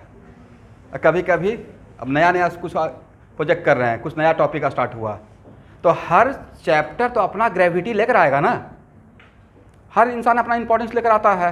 वर्क पावर एनर्जी अपना ग्रेविटी लेकर आया, जब वर्क पावर चल जाएगा तो अपना कॉन्सेंट्रेशन चाहेगा। वैसे ही सेंटर ऑफ मास देखिए पढ़ना स्टार्ट करें तो थोड़ा वर्क पावर एनर्जी थोड़ा साइड होते जा रहा है। अब आपको चाहिए इसको कैरी ऑन करें। चलिए अब यहाँ देखिए स्टूडेंट, इसी क्वेश्चन को मान लेते हैं कि अगर हम लोग ऐसे तोड़ कर ही बना सकते थे। सेकेंड मेथड थोड़ा देख लेते हैं, क्रॉस चेक करके कि सेकेंड मेथड में जैसे तो डायरेक्टली मैंने velocity of centre of mass निकाल दिया, किस कॉन्सेप्ट को लगाकर? v centre of mass equal to u centre of mass into a centre of mass into t। अब यहाँ पे आपके माइंड में चला हो कि इस फार्मूला से आएगा या नहीं आएगा, m1 v1 y plus m2 v2 y और डिवाइड बाई m1 प्लस, इसका मतलब कुछ स्टूडेंट एग्जाम में ऐसे भी कर सकते थे, बट उसमें उनको थोड़ा ज़्यादा टाइम लग जाएगा। वो क्या करते, m1 का अलग निकालते velocity as a function of time, m2 का अलग निकालते, अब फिर इस फार्मूला को लगाते m1 v1 plus m2 v2 जो आज के क्लास में मैंने सिखाया, और divided by m1 plus m2। तो बोलिए v1 के लिए क्या लिखेंगे? v1 बाई इक्वल टू, मतलब मैं ब्लॉक 1 और ब्लॉक 2 दोनों को अलग अलग तोड़ कर देख रहा हूँ, तो v1 by equal to what? u1 by plus a1 by into T. u1 by कितना क्या था? 0, और a1 बाई कितना था? प्लस a1 बाई क्या था? समझ रहे हैं क्यों प्लस a था? और a का वैल्यू पता है, right?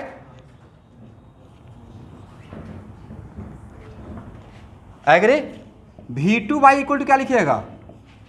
u2 Y plus A2y into what, A क्या था, रेस्ट में था, स्टार्टिंग फ्रॉम रेस्ट 0, कितना हो जाएगा, A2y के लिए क्या लिखिएगा, माइनस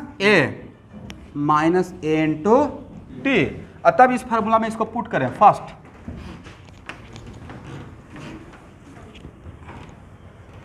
तो V सेंटर ऑफ मास का Y component equal to m1 80 अब प्लस वाट m2 माइनस 80 और divided by m1 plus m2। क्या कॉमन ले लीजिएगा, 80 कॉमन ले लीजिए तो क्या हो जाएगा, m1 माइनस m2 और divided by m1 plus m2 into what. Different answer आया, सेम आंसर आया है, सेम आंसर है। तो बेटर है कि आप डायरेक्टली सिंगल पार्टिकल मान के उसको सॉल्व कर सकते थे, जस्ट प्रूफ करने के लिए आपको दिखा दिए।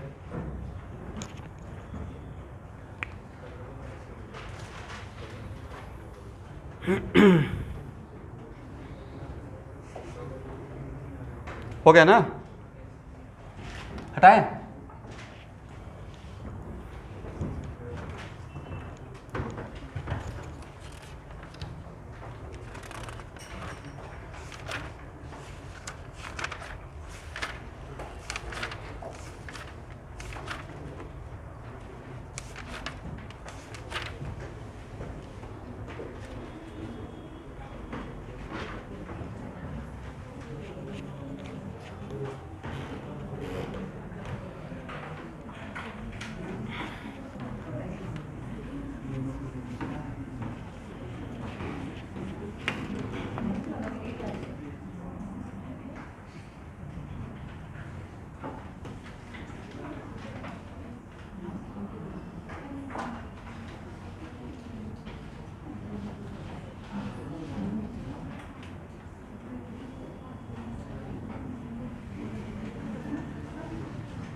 यहाँ देखिए,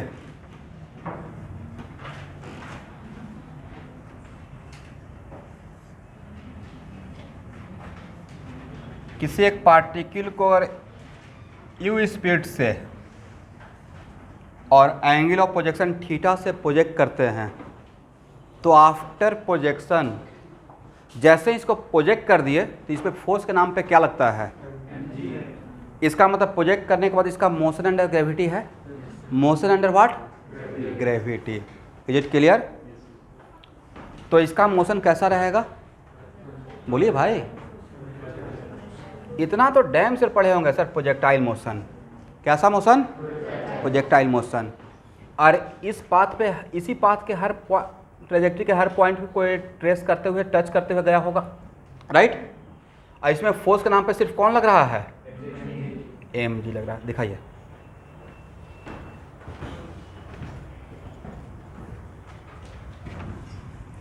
देखिए बोर्ड पे बिना काम का तो टाइम वेस्ट नहीं करूंगा। इधर कुछ भी अगर ले रहे हैं, इसका मतलब है कि उसका बहुत बड़ा एप्लीकेशन कुछ होने वाला है।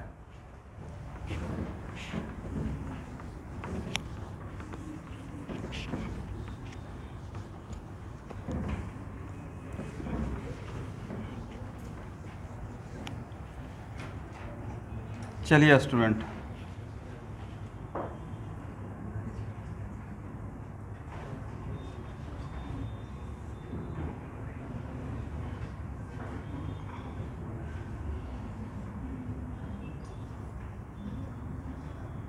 ध्यान से देखिएगा।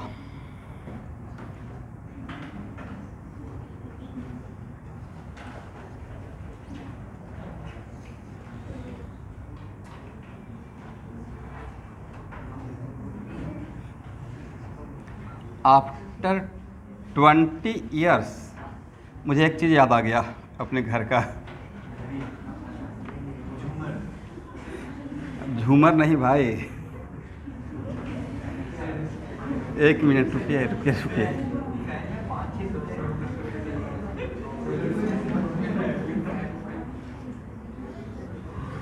नहीं, एक्चुअल में अभी तो मेरे घर पे होता ना गांव में चापाकल सिस्टम या नल पंप, थोड़ा एडवांस होता जा रहा है, मॉडर्न विलेज।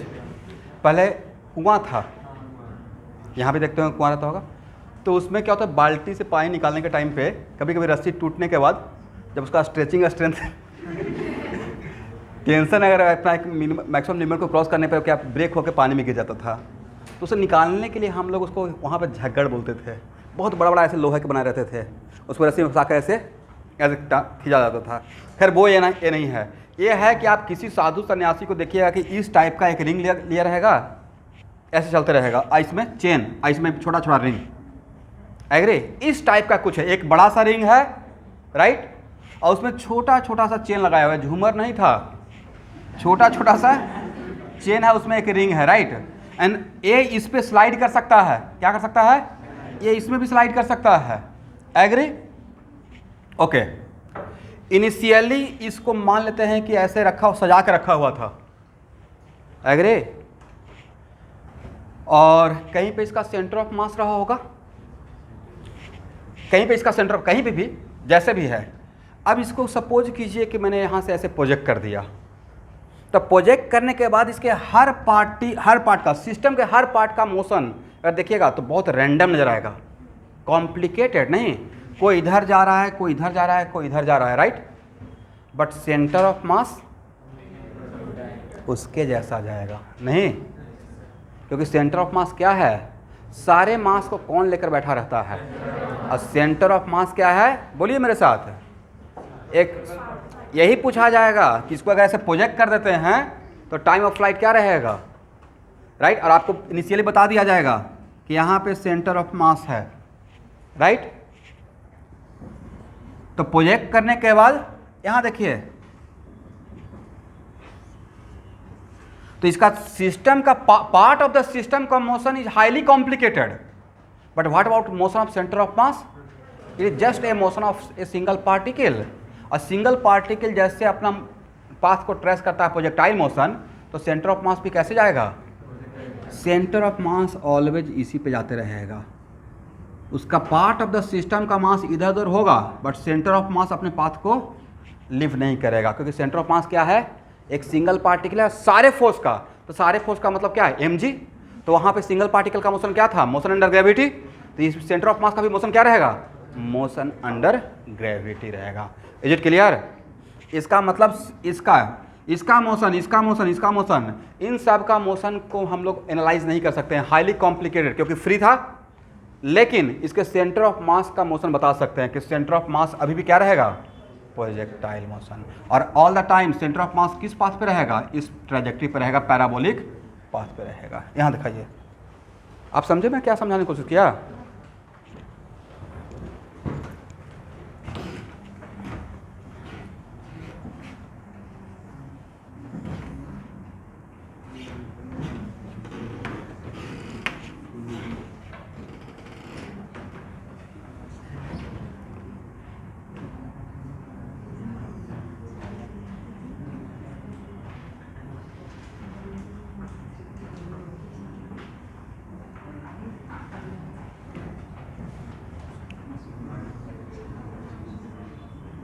ये क्या है, मान लेते लेट अस सपोज इसका सेंटर ऑफ मास यहाँ है, लेट अस सपोज, किसी पे अप्लाई नहीं करना है,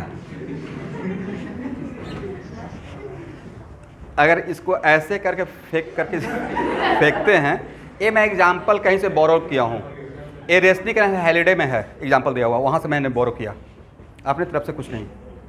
तो अगर इसको तो एक्चुअली घूमते हुए जाएगा, और नहीं तो साउथ इंडियन मूवी देख लीजिएगा, पता चल जाएगा। लेकिन इसका कुल्हाड़ी का मोशन अजीब सा रहेगा, बट उसका सेंटर ऑफ मास हो सकता है कि समटाइम्स कुल्हाड़ी आपको ऐसे नजर आए, समटाइम्स ऐसा भी हो सकता है।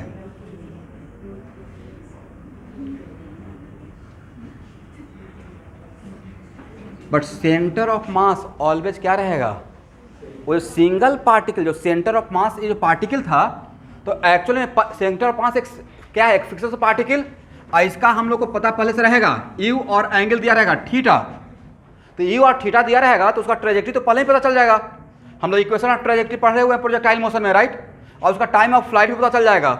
इसका मतलब है कि पूरे बॉडी का मोशन हमको लोग को अजीब सा नजर आएगा, बट उसका सेंटर ऑफ मास इसी पाथ पे रहेगा। तो हम लोग क्या इमेजिन करेंगे कि पूरे कुल्हाड़ी के बदले अगर सिंगल पार्टिकल होता तो उसका मोशन कैसा रहता, तो उसका मोशन प्रोजेक्टाइल मोशन रहता, इसी पाथ को ट्रेस करता, राइट। यू के लिए और थीटा के लिए जो भी पाथ बनेगा, तो मेरा कुल्हाड़ी का सेंटर ऑफ मास, कुल्हाड़ी रोटेट करेगा नो डाउट, बट उसका सेंटर ऑफ मास ऑलवेज कहाँ रहेगा, इस तरीके। देखिए कितना बढ़िया मोशन होगा, ये अपने तरीके से मूव कर रहा है, बट इस तरीके से मेंटेन किया है कि उसका सेंटर ऑफ मास ऑलवेज इसी पाथ पे है। नहीं, इसका मतलब सेंटर ऑफ मास अपने पाथ से डिविएट नहीं कर रहा है। दिखा दीजिए।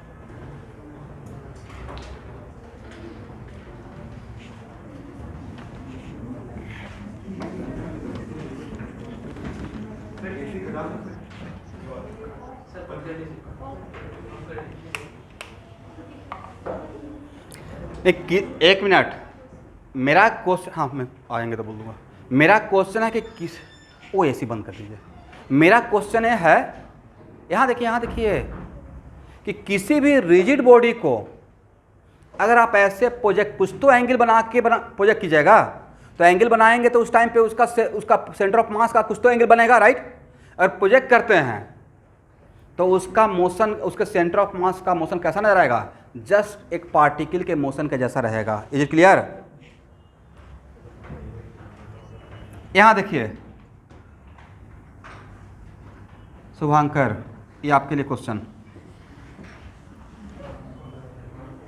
ध्यान से सुनिएगा।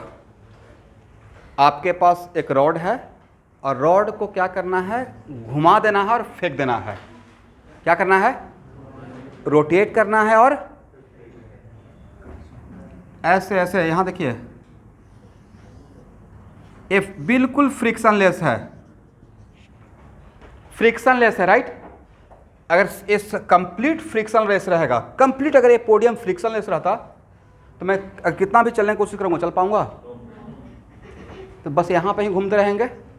वैसे ही अगर इसको ओमेगा से रोटेट करें दें, क्या करें, एक डिस्क है मेरे पास और ओमेगा से रोटेट कर लें, किससे, ओमेगा से, और इस पर रख दें, ये आगे जाएगा या नहीं जाएगा? आप लोग डे टू डे लाइफ में देखते हैं, गाड़ी कीचड़ में फंस जाता है तो उसका टायर घूमता रहता है, लेकिन जाता है क्या? फ्रिक्शन चाहिए, तो एक कंप्लीट फ्रिक्शन लेस और ओमेगा से रोटेट करेंगे, आगे जाएगा या यहाँ पे ही घूमता रह जाएगा? अब मैं क्या कि ओमेगा से रोटेट करके यहाँ पे छोड़ दिया। अब रोटेट करने के बाद इसको थोड़ा सा इम्पल्स भी दे दिया, प्रोजेक्ट कर दिया। इसका मतलब हो सकता है कि 2 रेडियन पर सेकेंड से इसको रोटेट कर दिया और 3 मीटर पर सेकेंड से इसको आगे फेंक दिया। इसका दो मोशन का कम्बिनेशन हुआ या नहीं हुआ? एक घूम भी रहा है और जा भी रहा है, घूम भी रहा है और, बट इसके बीच में कोई रिलेशन नहीं है, क्योंकि यहाँ पे बाद में पढ़ेंगे रोटेशन में सम। बट ये एक्चुअली कितना मोशन का कम्बिनेशन हो गया? 2 मोशन का कम्बिनेशन हो गया। वैसे ही आपको नहीं पता कुल्हाड़ी का भी 2 मोशन हो गया है। ये ऐसे घूम भी रहा है और अपने सेंटर ऑफ मास के अबाउट ये घूम रहा है, राइट, और उसका सेंटर ऑफ मास जा भी रहा है। साइकिल का टायर का इमेजिन कीजिए, साइकिल का टायर अपने एक्सेल समझते हैं? Okay, very good. तो एक्सेल के अबाउट क्या है रहा है, रोटेट कर रहा है और एक्सेल आगे भी बढ़ रहा है। अगर आगे नहीं बढ़ेगा तो आप आगे जा पाएंगे? इसका मतलब साइकिल का टायर को अगर सही से एनालाइज कीजिएगा तो it is also combination of 2 motion. कौन कौन सा? Rotation about centre of mass, rotation about centre of mass, as well as translational motion of centre of mass. Centre of mass के अबाउट घूम भी रहा है और सेंटर ऑफ मास जा भी रहा है। तो वैसा ही तो एक यहाँ पे है। तो अभी जस्ट मैं आपको बता रहा था कि एक्चुअल में अगर सिर्फ सेंटर ऑफ मास पे कॉन्सेंट्रेट करेंगे, किस पे, तो सेंटर ऑफ मास जस्ट वही मोशन दिखाएगा जो एक पार्टिकल दिखाता है। क्या दिखाता है? जो एक सिंगल पार्टिकल। एग्री? बट उसके अबाउट उसके बॉडी का कुछ दूसरा मोशन भी हो सकता है। तो अभी तो हम लोग सेंटर ऑफ मास पे फोकस किए हुए हैं। इसका मतलब इस कुल्हाड़ी का मोशन कॉम्प्लिकेटेड है, घूमते हुए जा रहा है, बट इसका सेंटर ऑफ मास बहुत फ्रीली अपना एक सिंपल सा प्रोजेक्टाइल मोशन कर रहा है, राइट। ये अपने पास से डाइवर्ट नहीं किया है। एग्री?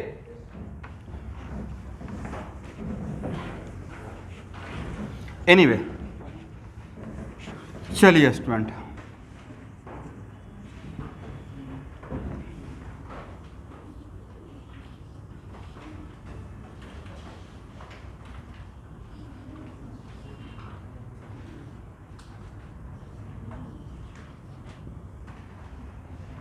यहाँ देखिए,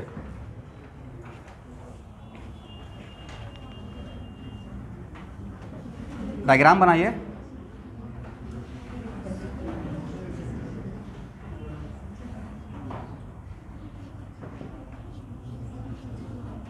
ये क्या है? चेन। जो आप चेन पहनते हैं ना, वो चेन, तो चेन आपका रिंग नहीं, चेन। रिंग तो रिजिड रहता, चेन रिजिड रहेगा क्या? नहीं रहेगा। कोई भी आर्बिट्रेरी शेप ले सकता है। इस चेन के वन ऑफ द पॉइंट पे एक स्ट्रिंग लगा हुआ है, ठीक है, और इस स्ट्रिंग का इस वर्टिकल लाइन से मैंने एंगल मेंटेन कर दिया। इस थीटा को मैं कांस्टेंट रखा हूं। क्या रखा है? कांस्टेंट। और इसको ऐसे घुमा रहे हैं। This string is rotating about this line, this string is rotating about this line. कौन सा लाइन? आप लोग इमेजिन कर रहे हैं? Conical pendulum. ऐसा एक क्वेश्चन हम लोग सर्कुलर मोशन में किए थे, अगर याद होगा तो, कि कोई पार्टिकल है जिसमें स्ट्रिंग लगा हुआ है और ऐसे मोशन कर रहा है, राइट? तो उस पार्टिकल का मोशन कैसा था? सर बोलिए, सर्कुलर। पार्टिकल का मोशन क्या था? और इस टाइप के सिचुएशन को हम बोलते हैं सिंपल पेंडुलम या कोनिकल पेंडुलम। कौन बनाता है, राइट? एनीवे, और इस चेन का मास है m। फाइंड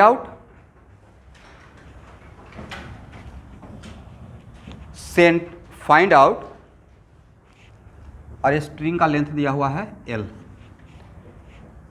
क्या क्या गिवन है क्वेश्चन में? m गिवन है, l गिवन है, और थीटा वेरिएबल नहीं है, कांस्टेंट है। Find out distance of centre of mass, find out distance of centre of mass from this vertical line. कौन सा वर्टिकल लाइन?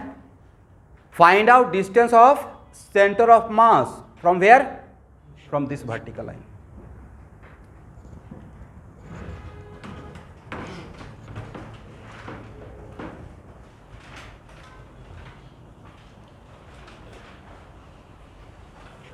ये प्रॉब्लम मुझे बहुत अच्छा ये प्रॉब्लम लगा था अपने टाइम पे, फर्स्ट टाइम पे। एक कुछ बातें सिखाने के लिए बहुत बढ़िया है।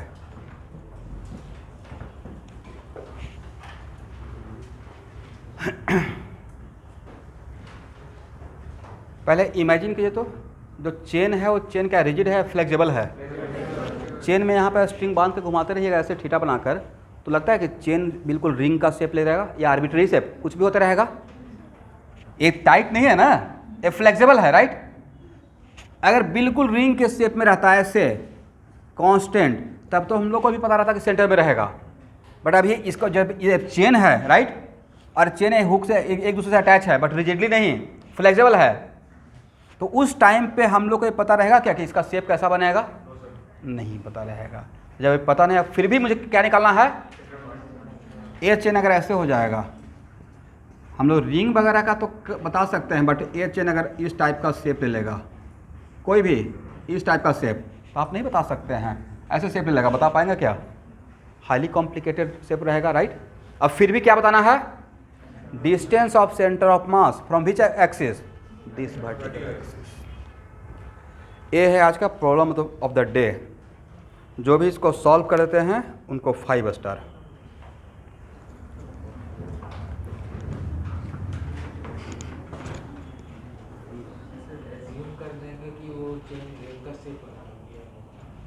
नहीं, जो भी आपको करना है।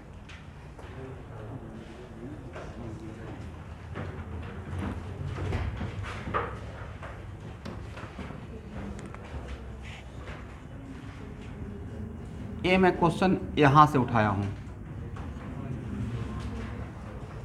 बहुत आसान सा क्वेश्चन है, बनाइए। डरना बिल्कुल नहीं है, बहुत आसान है।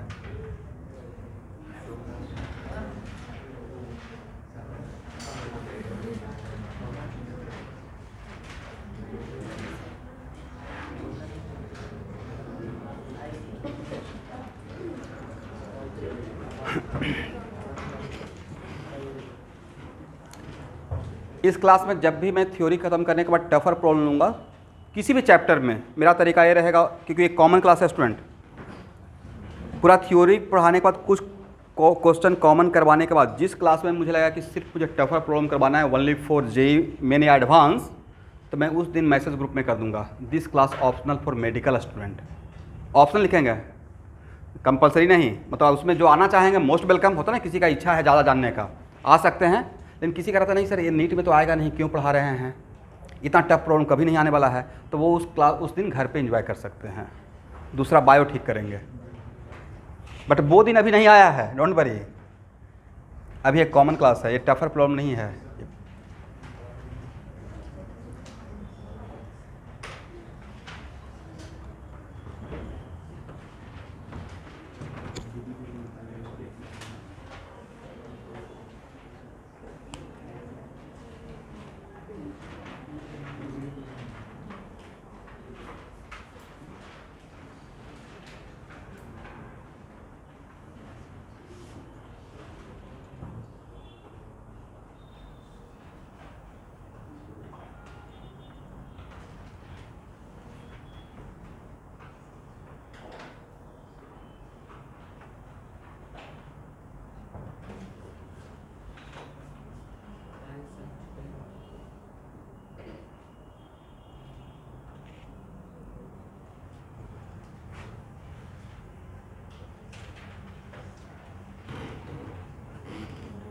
बाकी लोग भी बनाइए।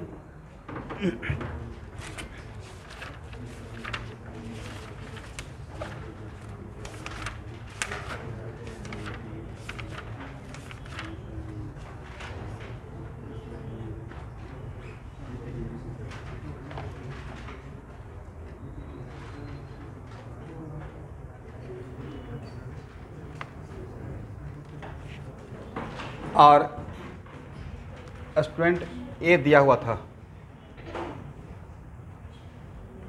ओमेगा, मतलब इस स्ट्रिंग का ओमेगा दिया हुआ था।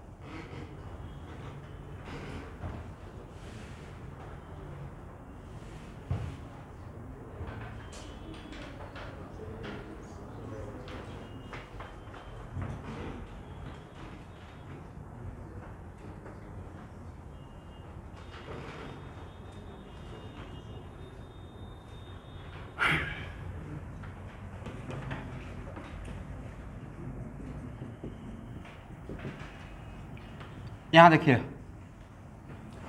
अभी जस्ट एक एग्जाम्पल में लिया होगा, याद है, किसी भी रिजिड बॉडी पे और बहुत सारा फोर्स अप्लाई हो रहा हो और उन सारे फोर्स को अगर सेंटर ऑफ मास पे दिखाना हो तो सेंटर ऑफ मास क्या रहेगा, जस्ट ए पार्टिकल, और सारे फोर्स को हम लोग क्या करते हैं, पैरेलली शिफ्ट करते हैं। एग्री? मैं ही सॉल्व करता हूँ। तो एक्चुअल में इस चेन पे कौन कौन सा फोर्स लग रहा होगा, एक तो स्ट्रिंग लगा रहा होगा और एक उसका मास mg। इसका तो पूरे चेन पे दो ही फोर्स लग रहा है। यहाँ देखिए पूरे चेन पे कितना फोर्स, दो फोर्स, और दोनों फोर्स का एंजॉय कौन करेगा, अगर हम लोग सेंटर ऑफ, लेकिन tension always acts away from the body and parallel to the string. Tension always acts away from the body and parallel to the string. इसका मतलब अगर यहाँ पे टेंशन ऐसे लग रहा है, यहाँ देखिए टेंशन का ये जो वेक्टर है अगर इस लाइन के साथ थीटा एंगल बना रहा है तो सेंटर ऑफ मास पे भी, सेंटर ऑफ मास पे अगर हम लोग कॉन्सेंट्रेट कर लेंगे तो सेंटर ऑफ मास एक पार्टिकल है तो उस पर भी टेंशन किस तरीके से लगाएंगे, इस तरीके से लगाएंगे कि वो इस लाइन के साथ कितना एंगल बनाएगा, पैरेलली शिफ्ट करने के लिए बोले थे, राइट। तो अगर यहाँ पे एंगल इस चेन पे अगर थीटा, यहाँ पे थीटा एंगल है तो उस पार्टिकल पे भी कितना एंगल बनाकर टेंशन लगते रहेगा, थीटा लगेगा। एग्री? और mg तो एक्चुअल में इक्विवेलेंटली आप इसको ऐसे देख सकते थे स्टूडेंट, मेरा एक पार्टिकल है जिसपे एक फोर्स क्या लग रहा है, टेंशन, और ये टेंशन कहाँ से पास करेगा,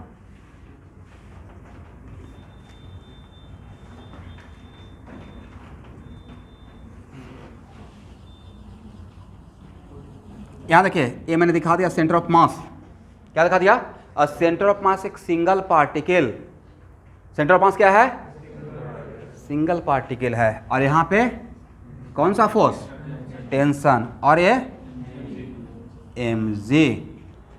और इस पार्टिकल का मोशन कैसा मोशन? Circular motion.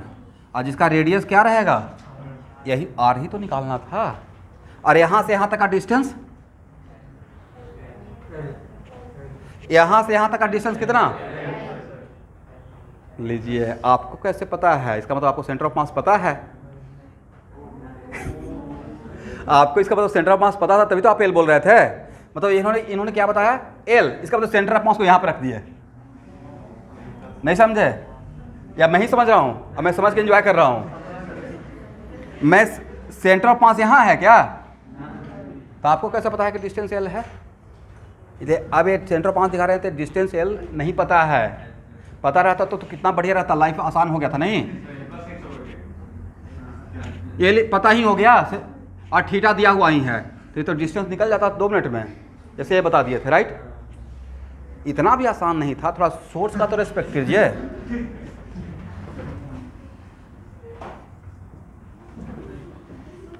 लेकिन इस बात का यहाँ पे बेनिफिट मिला कि सारे फोर्स का एंजॉय कौन करता है? तो सारे फोर्स को अगर सेंटर ऑफ मास पे दिखाएंगे तो उसको, उन सारे फोर्स को एक पार्टिकल मान लिए, लेकिन टेंशन को ऐसे ही पैरेलली शिफ्ट कर दिए। राइट? पैरेलली का मतलब यहाँ पे tension parallel to the string. तो स्ट्रिंग का पैरेलल, तो स्ट्रिंग तो यहाँ पे थीटा एंगल बना रहा था, तो यहाँ टेंशन भी यहाँ पे क्या बनाएगा? और यहाँ से पॉइंट ऑफ सस्पेंशन से ही पास होगा टेंशन का वेक्टर। राइट? और mg किधर? नीचे। तो आपको लगता है कि अब बहुत आसान सा क्वेश्चन सर्कुलर मोशन का हो गया। अब ये बहुत आसान सा क्वेश्चन हो गया। और इस पार्टिकल का एंगुलर स्पीड क्या रहेगा? जो इसका था ओमेगा। राइट? अब सारे फोर्स को टुवार्ड द सेंटर रिजॉल्व कीजिए।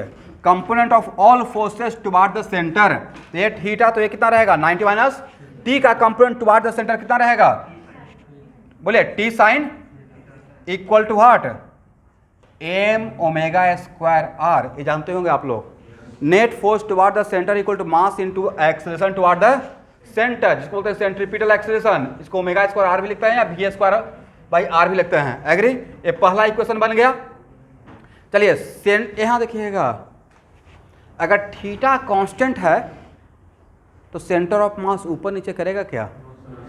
इसका मतलब सेंटर ऑफ मास का मोशन क्या वर्टिकल मोशन होगा? सिर्फ का कौन सा मोशन रहेगा? पूरे चेन का हर पार्ट का मोशन हाईली कॉम्प्लिकेटेड, कभी घर पे बांध के घुमा के देख लीजिएगा। लेकिन उसका सेंटर ऑफ मास बहुत आसान सा मोशन करते रहेगा, just like conical pendulum. Just like what? Conical pendulum. Is it clear? तो सारे फोर्स को अब वर्टिकल डायरेक्शन में, तो वर्टिकल डायरेक्शन में ऊपर थीटा चेंज नहीं हो रहा है, मतलब ये ऊपर नीचे नहीं कर रहा है। इसका मतलब upward force equal to what? Downward force. तो क्या लिख सकते हैं? टी कॉस थीटा एक minus M T cos theta और minus M G equal to what? 0। Component of all forces in vertical upward direction equal to mass into acceleration in vertical upward direction. Upward direction में acceleration क्या है? 0। That's why T cos theta equal to क्या हो गया? mg। Equation first को second से divide कर दें, क्या मिलेगा student? First divided by second, तो क्या हो जाएगा? tan theta equal to what? Omega square R by G. तो क्या यहां से आर निकल जाएगा? जी बाई ओमेगा स्क्वायर, यही तो निकालना था। ठीक है? तो यहाँ पे हम लोग इस बात का एडवांटेज लिए कि सारे फोर्स का एंजॉय कौन करता है? सेंटर ऑफ मास। और किसी भी बॉडी पे जितना भी फोर्स लग रहा है उसको हम लोग सेंटर ऑफ मास पे भी रिप्रेजेंट कर सकते हैं, लेकिन उस टाइम पे बी केयरफुल कि without changing magnitude and direction. Without changing what? Magnitude and direction. और यहाँ से यहाँ तक का लेंथ एल नहीं है। राइट? हो गया? आप लोग समझे या नहीं समझे? ये बढ़िया प्रॉब्लम है। ये मेरे अकॉर्डिंग बिल्कुल perfect question for JEE main.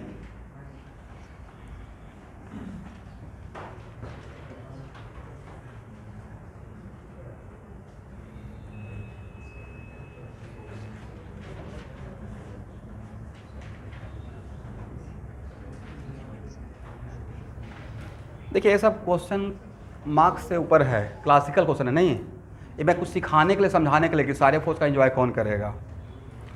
मतलब ये सब सोर्स इतना बढ़िया है कि यहाँ से आप चीज़ों को पहले सीखिए। अब इसमें क्वेश्चन जेईई मेन लेवल बोल सकते हैं नीट का लेवल का नहीं है। नीट में तो डायरेक्ट फार्मूला पुटिंग है, लेकिन ये बात मैं बार बार बोलने से डरता हूँ, क्योंकि फिर मेडिकल के बच्चे फिर फिजिक्स पढ़ना ही छोड़ देंगे। वो पहले से ही उनके माइंड में रहता है फिजिक्स टर्न होता है और भी टर्न हो जाएगा।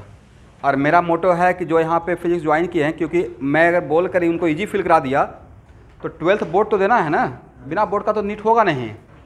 और 12th बोर्ड में डेरिवेशन तो आएगा, और डेरिवेशन वही बच्चा कर सकता है जिसको मैथमेटिकल अप्रोच हो। इस आप पेशेंस रख कर, हिम्मत रख के बैठे रहिएगा, और मैक्सिमम मैं ट्राई करूँगा कि आपको समझा पाऊँ।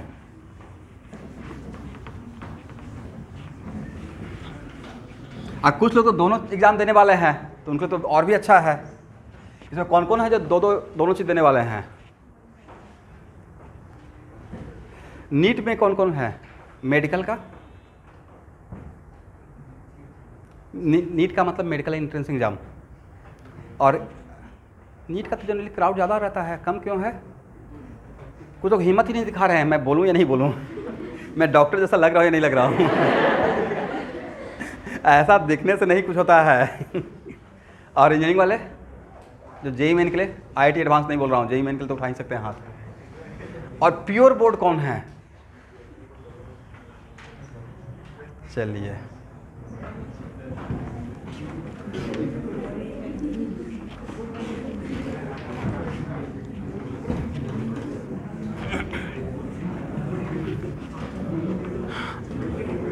चलिए यहाँ देखिए,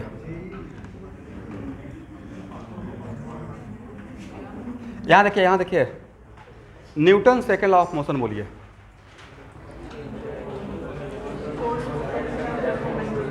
अब ये मत बोलिएगा sir force equal to mass into acceleration. This is the result of Newton second law of motion. Newton second law of motion क्या है? Change of momentum with respect to time. Change of momentum with respect to time equal to F external, not internal. कौन सा? dp by dt, dp by change of momentum with respect to time equal to what? Force नहीं, external force. आप Newton second law of motion में F equal to ma करते थे, right? करते थे ना? तो फ्री बॉडी डायग्राम बनाते होंगे। फ्री बॉडी डायग्राम में आपको मैं मना करके रखा हूँ कि इंटरनल फोर्स नहीं दिखाते हैं। जिस सिस्टम का फ्री बॉडी डायग्राम बनाते हैं उसका इंटरनल फोर्स दिखाते हैं या सिर्फ एक्सटर्नल फोर्स? इसका मतलब आपने सिस्टम क्या माना था, राइट? तो dp by dt equal to F external, agree? इसका मतलब है कि change of momentum of whole system with respect to time equal to what? F external on what? System. But उससे भी इंपॉर्टेंट है कि किसी भी सिस्टम पे फोर्स का बात करने का मतलब उसमें फ्री बॉडी डायग्राम सोच रहे हैं। और Newton second law of motion आप तभी लगा सकते हैं जब आपका फ्रेम क्या है? इनर्शियल फ्रेम है। और अगर इनर्शियल समटाइम्स नहीं भी है तब भी लगा सकते हैं, बट पहले फ्रेम को इनर्शियल बना लेते हैं by applying pseudo force. That's why pseudo force का एक और नाम था इनर्शियल फोर्स। कौन सा फोर्स? Inertial force. एनीवे, लिखिए, एक मैंने क्या लिखा? DP system. सिस्टम के अंदर सिर्फ एक ही पार्टिकल रहेगा या सो मेनी पार्टिकल्स हो सकता है? तो change of momentum of system with respect to time. अब पूरे सिस्टम का बात कर रहे हैं, मतलब अभी भी आप एक पार्टिकल का बात कर रहे हैं इनडायरेक्टली। कि कौन सा particle? Yes, centre of mass equal to what? Net force on the whole system. But ये बात किस फ्रेम में होना चाहिए? इनर्शियल फ्रेम में। यहां तक आ गए?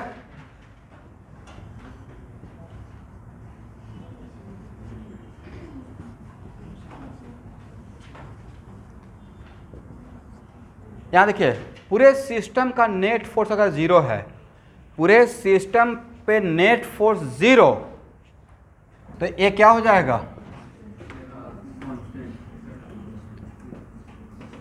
By D T equal to zero. और किसी भी क्वांटिटी को डिफ्रेंशिएट करते हैं और वो क्वांटिटी अगर जीरो हो जाता है डिफ्रेंशिएशन के बाद, इसका मतलब वो क्वांटिटी वेरिएबल था या कांस्टेंट था? वो क्वांटिटी क्या था? कांस्टेंट। इसका मतलब है पूरे सिस्टम का मोमेंटम क्या है? Constant, right? बट पूरे, एक मिनट, पूरे सिस्टम का मोमेंटम कांस्टेंट कब रहेगा? पूरे यस कांस्टेंट कब होगा? जब उस पर नेट फोर्स क्या है? नेट फोर्स 0 है। इसी को हम लोग क्या बोलते हैं? वैल्यू कांस्टेंट है, मतलब वैल्यू कंजर्व है, right, all the time same है। इसी को बोलते हैं कंजर्वेशन ऑफ लीनियर मोमेंटम। क्या बोलते हैं? Conservation of linear momentum. Agree? बहुत आसान सा बात था। इसका मतलब initial momentum must be equal to what? Final momentum. किसका? सिस्टम का। बट ये बात होने के लिए क्या चाहिए? नेट फोर्स 0 चाहिए। यहां तक आ जाइए। And this is also known as what? Conservation of linear. लिख लीजिए, this is also known as conservation of linear momentum.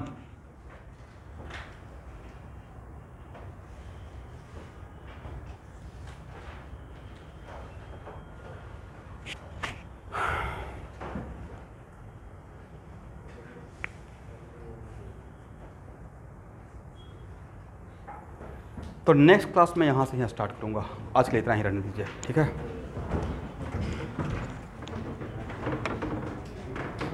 Thank you student, thank you, thank you. कल तो होने दीजिए।